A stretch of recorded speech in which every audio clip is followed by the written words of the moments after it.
એના માટે જ અહીંયા પ્રથમ શ્લોકની મંગલાચરણની શરૂઆત જથી કરવામાં આવી છે. જન્માદ્યસ્ય યતોન વયાદિ તરત ચાર્થશ્વ વિઘ્નસ્વરા તેને બ્રહ્મ હૃદય આદિ કવયે મુહ્યંતિ યત સૂરય. ભગવાનનું સ્વરૂપ કેવું છે કે મુહ્યંતિ યત સૂરય, જે સ્વરૂપ દેવતાઓને પણ પોતાના તરફ ખેંચે એ ભગવાનનું સ્વરૂપ. પછી હું ને તમે તો કઈ રીતે ભગવાન તરફ ના આકર્ષાય? દેવતાઓને જન્મ જન્મ મુનિ જતન કરાવે, જેમ કહેવાય જન્મ જન્માંતર ભગવાનના નામનું સ્મરણ કરતા થાકતા નથી, પણ એ ભગવાન પણ એની સામે આવી જાય તો આ નરી આંખની અંદર એટલી શક્તિ નથી કે આપણે એને ઓળખી શકીએ.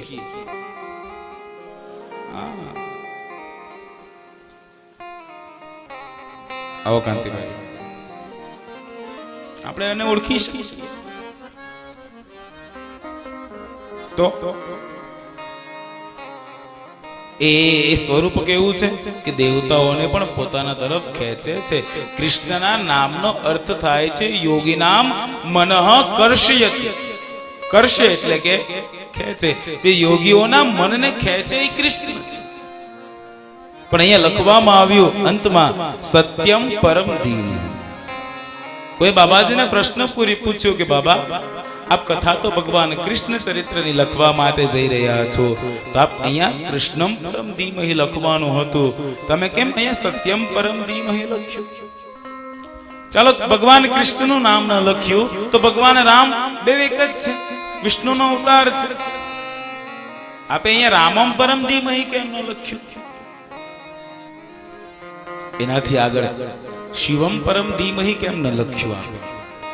અને ત્યારે એ બાબાજીએ ખૂબ સુંદર મજાનો જવાબ આપ્યો, સાહેબ આ તો હમણાં સારું છે, તો આજથી 200 વર્ષ પહેલા તમે જતા રહો, 200-300 વર્ષ પહેલા, કે જે ભગવાન શંકરની ભક્તિ કરે શંકરની જ ભક્તિ કરે, એને શૈવ કહેવાય.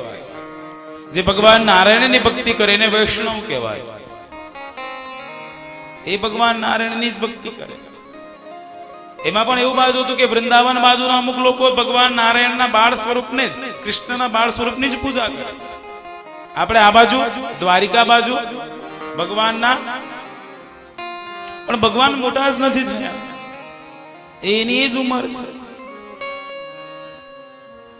કાલે જયારે કથાની અંદર પોથયાત્રા નીકળીને, ત્યારે પોથયાત્રા નીકળે પહેલા જીતુભાઈ સાથે હું બેઠો હતો, જીતુભાઈ સાથે ચર્ચા કરતો હતો. જીતુભાઈ મતીઓ જે હતા એ વેદના જ વેદના ઘન સિદ્ધાંતોને જ માનતા, એ વેદને જ માનતા.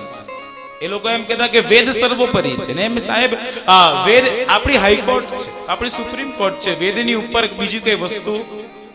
વેદ કોઈ દિવસ કોઈએ બનાવ્યો નથી, વેદ તો અસ્તિત્વમાં આવ્યો છે. કયો વેદ સૌથી પહેલા હતો?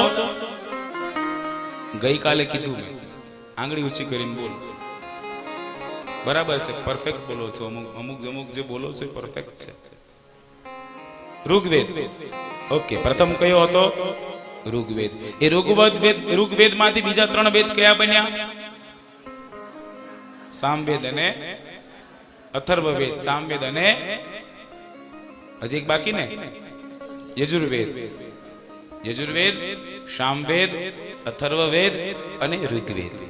ઋગ્વેદ પેલ મુનિને સોંપાયા. પેલ મુનિ ઋગ્વેદના અધિષ્ઠાતા છે. સામવેદ જૈન મુનિને સોંપવામાં આવ્યા અને સામવેદમાંથી આખા સંગીતની રચના થઈ છે.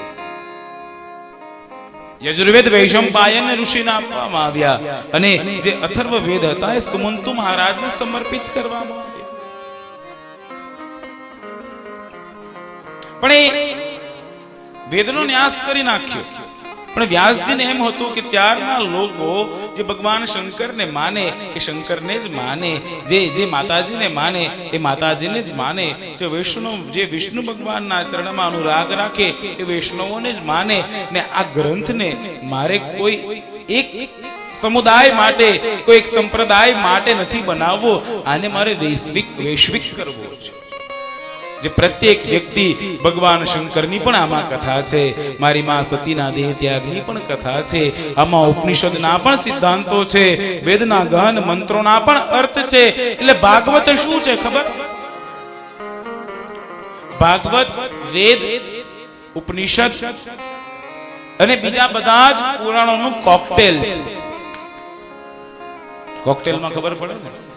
આ પડે ને આ બાજુ. આ ભાઈઓને બહુ ખબર પડે.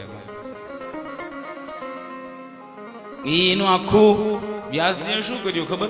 વેદના ગહન સિદ્ધાંતો લીધા, ઉપનિષદના ગહન ગહન અર્થો લીધા, 18 પુરાણના એમ કહેવાય માર્મિક અર્થો લીધા, મહાભારતની અમુક પ્રસંગો લઈ અને એક મિક્સચરમાં નાખ્યું ને એને ગ્રાઇન્ડ કરી નાખ્યું. ને પછી જે રસ નીકળ્યો ને એ રસ શું છે? એ શ્રીમદ ભાગવત છે સાહેબ. એમાં વેદ પણ આવી ગયું, એમાં ઉપનિષદ પણ આવી ગયું, ને એમાં સર્વ તીર્થ આવી ગયા. બધા જ સિદ્ધાંતો આમાં છે. એટલે જ કહેવામાં આવ્યું સર્વ સિદ્ધાંત નિષ્પન્નમ સંસાર ભયનાશનમ. બધા જ સિદ્ધાંતો આમાં છે.